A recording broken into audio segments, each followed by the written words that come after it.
All right.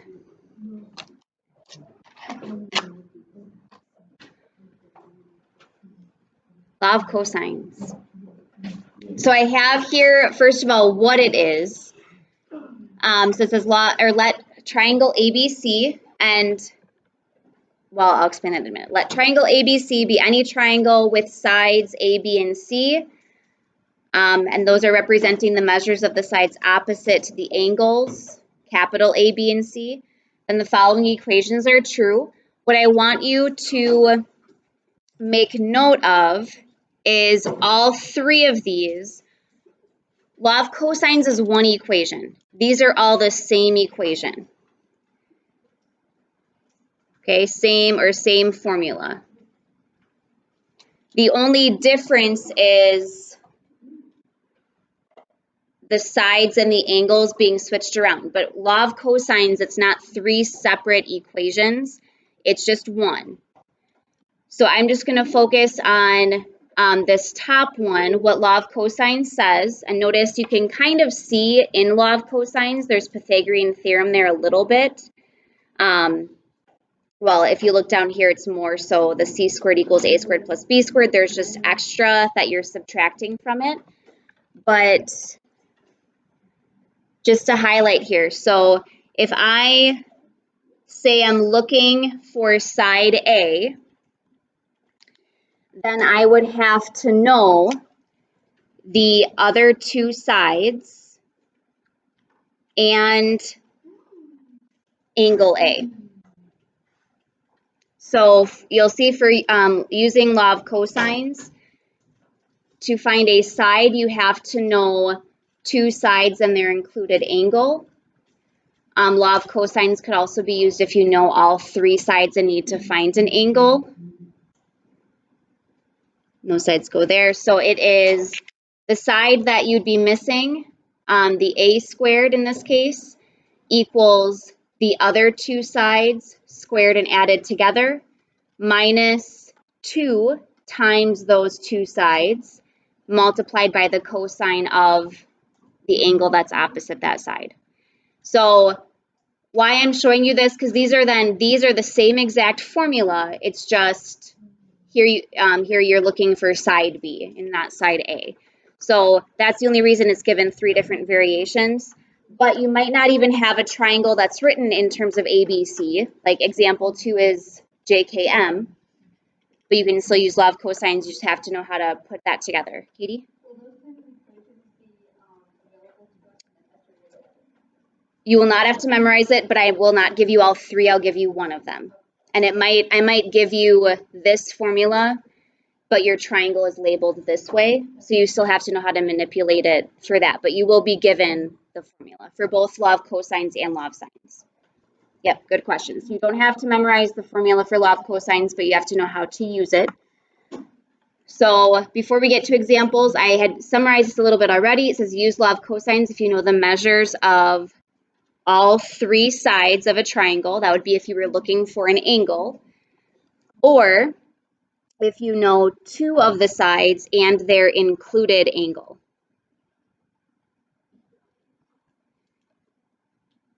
And again, the triangles we use law of cosines for, so when it says three sides of a triangle, this is a non-right triangle. Right triangles, we have Pythagorean theorem or SOHCAHTOA. And then I will talk a lot about this as we're going through the calculation. You need to remember to follow order of operations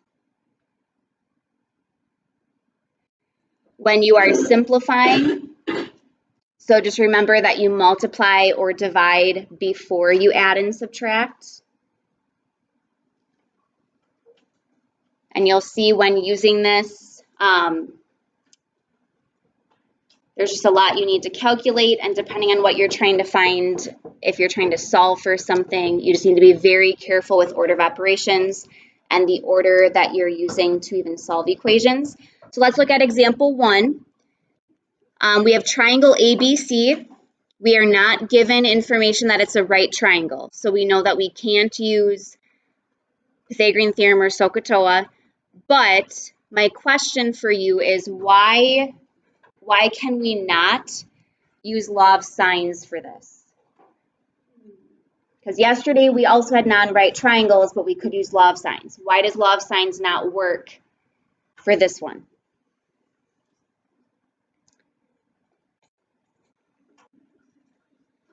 Faith?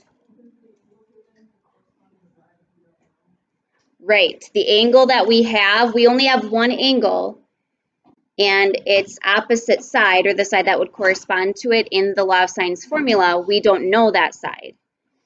So if we were trying to use law of sines, we could do sine of 28 degrees over x equals, but then even though we know these two sides, we don't know either of their angles, so we'd have like two missing things in our proportion, and we know that in order to solve any equation, you really need to know everything except for one variable to solve for that variable. So that's why law of sines doesn't work. You don't have a full proportion, so we would then go to law of cosines.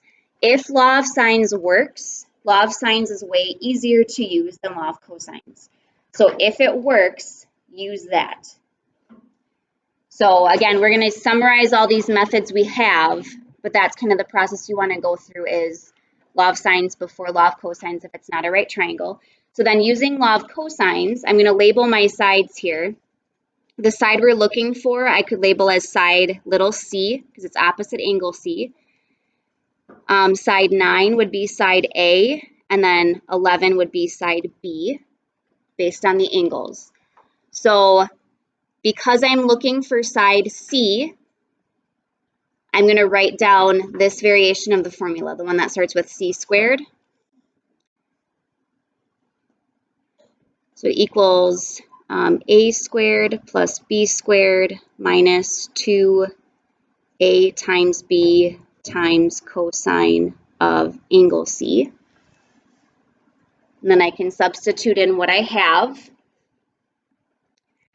So c squared here will be x squared equals a is 9, so 9 squared plus b is 11, 11 squared, minus 2 times 9 times 11 times cosine of angle C is 28 degrees.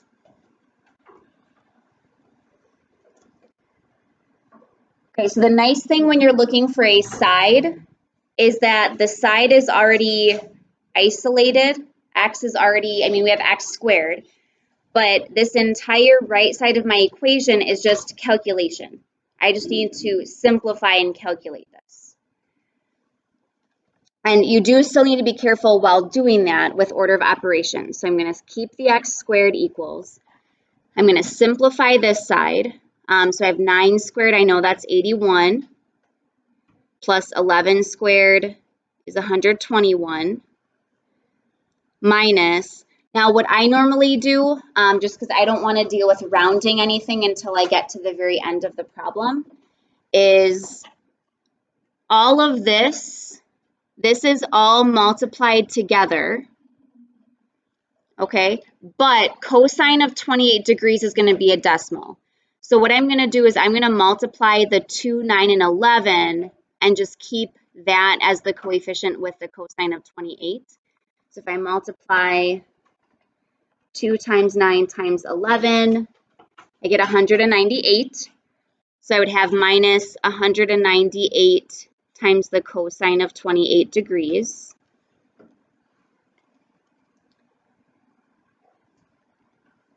And this too, there is, especially depending on your calculator, there's different ways you can type this in. I'm just showing you how you could simplify it a little bit.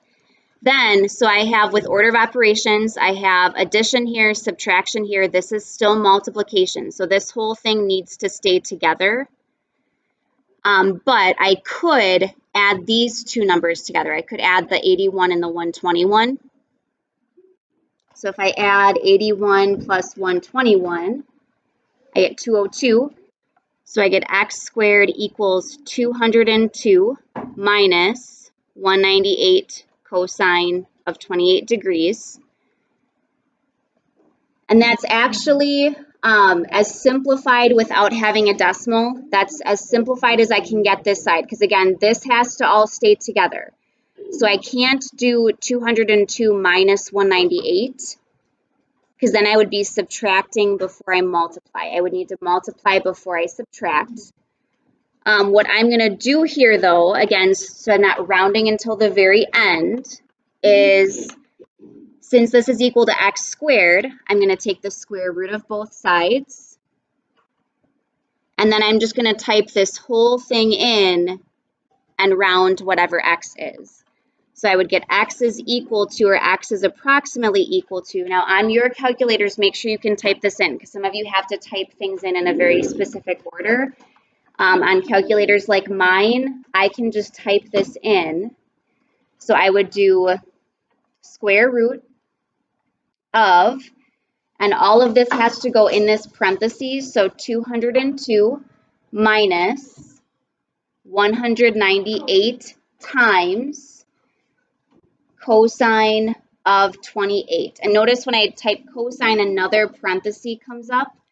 So I do 28 and I close the parentheses for the cosine, but then I have to close the parentheses again for the entire square root and hit enter. And that gives me my x. So to one decimal place, x is about 5.2. Bless you. So I know some of you have to type this in following order of operations. So those of you with the calculators where you have to type the angle in first, you'd probably have to type in 28 cosine, hit enter, and then you'd probably have to multiply that by,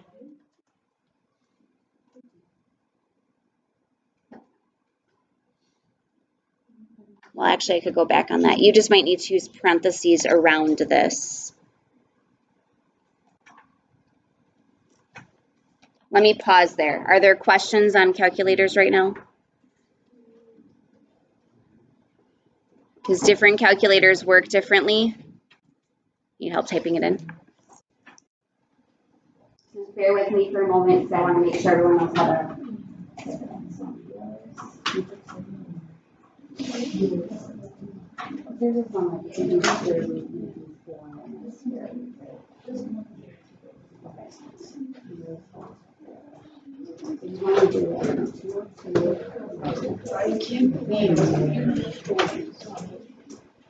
Now, this you probably want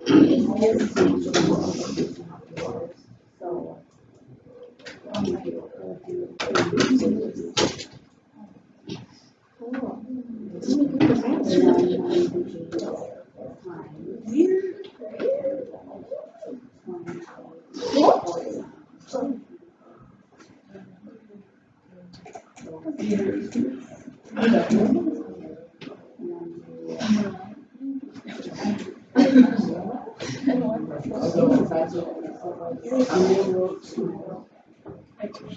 and then it's 2 minus parentheses 198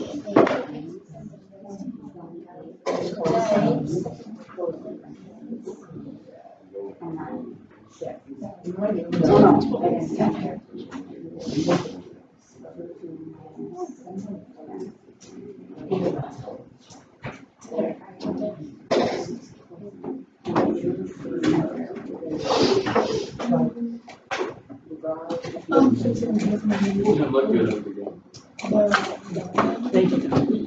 Now those are the most complicated ones. Yeah, so you guys can't do the same thing. So you have to do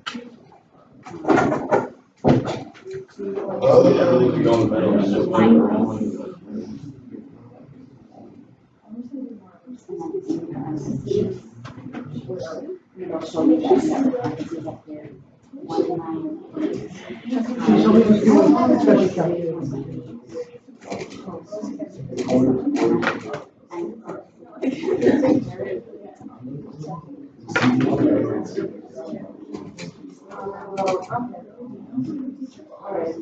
You have to make sure you remember to round this because we want that to happen. Okay, any other calculator questions?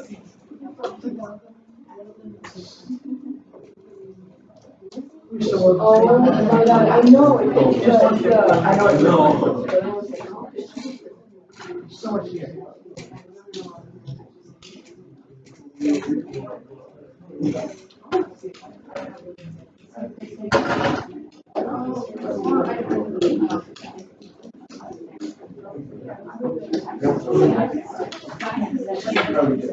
Any others? Okay. Please let me know if you come across other questions. Let's look at example 2.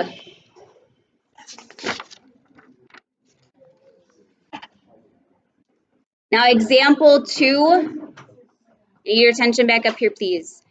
Example 2 is different because notice you have all three sides, but you're looking for an angle. And again, you're not told any of these angles are 90 degrees, so you can't assume it's a right triangle. So thinking again, why can't we use law of sines? We don't have any of the angles, so you wouldn't have a full ratio of an angle with its opposite side. So for here, now you do have this option, and I'm going to show you this because this is not written in terms of A, B, and C. But if I give you this formula, you could relabel your triangle with A, B, and C instead of J, K, and M. So because I'm looking for angle J, so how to look at these formulas, I would use this top one if I was either looking for side A or for angle A. So whichever side or angle you're looking for, if it's A, you use this one, B, you use this one, C, you use this one. They're all the same formula, just different variations. So say I gave you this formula on the test. So I'd say, okay, I'm looking for angle J, so I'm going to label this A. Then where you label B and C doesn't matter. So I'm going to call K, B, and then M, C. And then I'm going to label my sides. So the 1.9 would be side A, the 1.3 is side B, the 2.1 is side C. And now I can use that formula. So I'm going to write it down so I don't have to keep moving my paper. So I have little a squared equals b squared plus c squared minus 2bc times the cosine of A, angle A. And I can substitute in what I have. Okay, so I have little a is 1.9. So 1.9 squared equals 1.3 squared plus 2.1 squared minus 2 times 1.3 times 2.1 times cosine of my angle, which I don't know, my angle is x.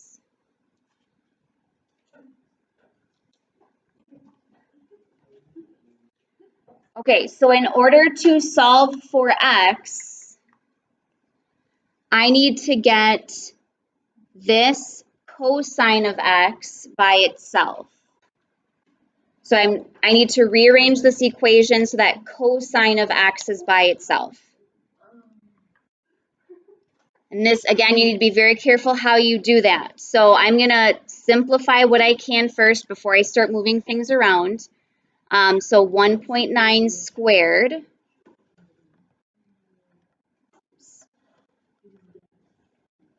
1.9 squared is 3.61.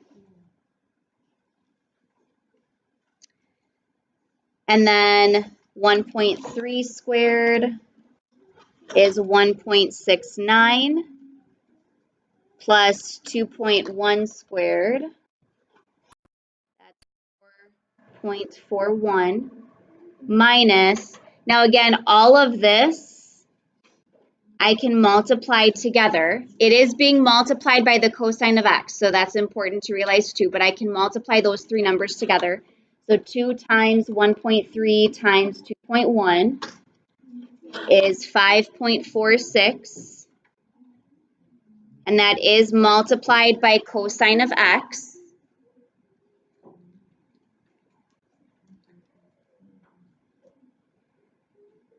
Okay, now in order to solve for cosine of x, this again all goes together. I'm just including the negative, but the 5.46 is multiplied by this. So I can add these together. Okay, so I have 3.61 equals, I'm going to add 1.69 plus 4.41, so 6.1, and then minus 5.46 cosine of x.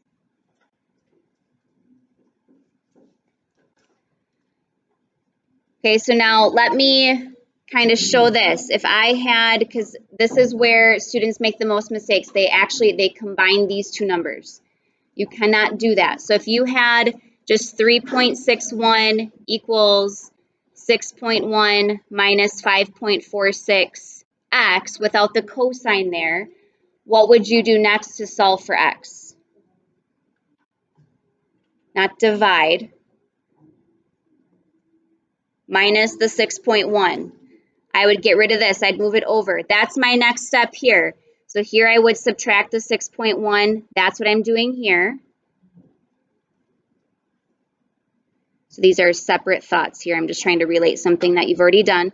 So 3.61 minus 6.1 is negative 2.49 equals, this is gone, and then I have negative 5.46 cosine of x.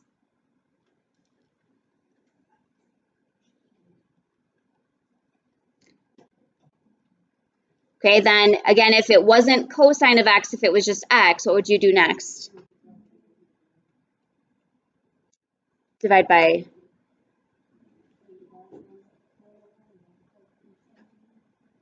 you could, but you could also just divide by the whole number.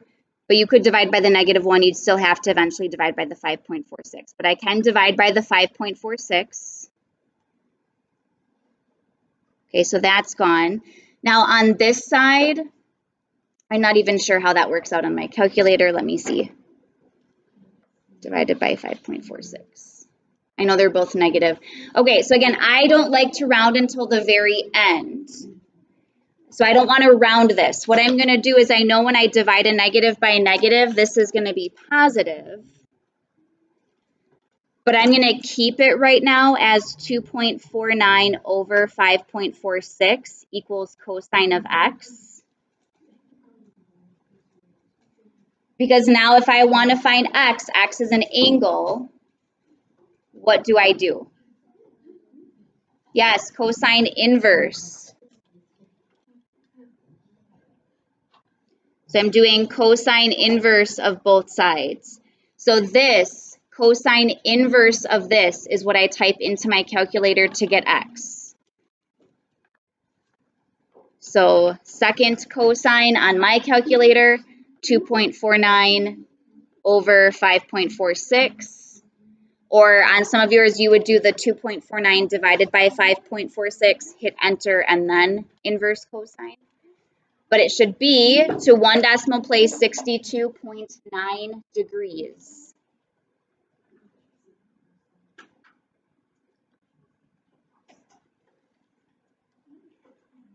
So remember, anytime you're looking for an angle, in your very last step, you're using an inverse trig function to get that angle. Okay, questions there? Hopefully you can see there's a lot to be careful of. It's definitely like more challenging, I'd say, more work to get an angle, but you still have to be very careful no matter which one you're using, whether you're finding a side or an angle, with order of operations, how you're combining terms, what you're typing in the calculators. Okay. I do want to pass out the assignment so you just have time to work and I can answer questions there, but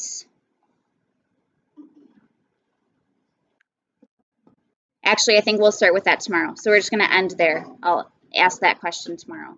So leave these examples out. I'll pass out the assignment.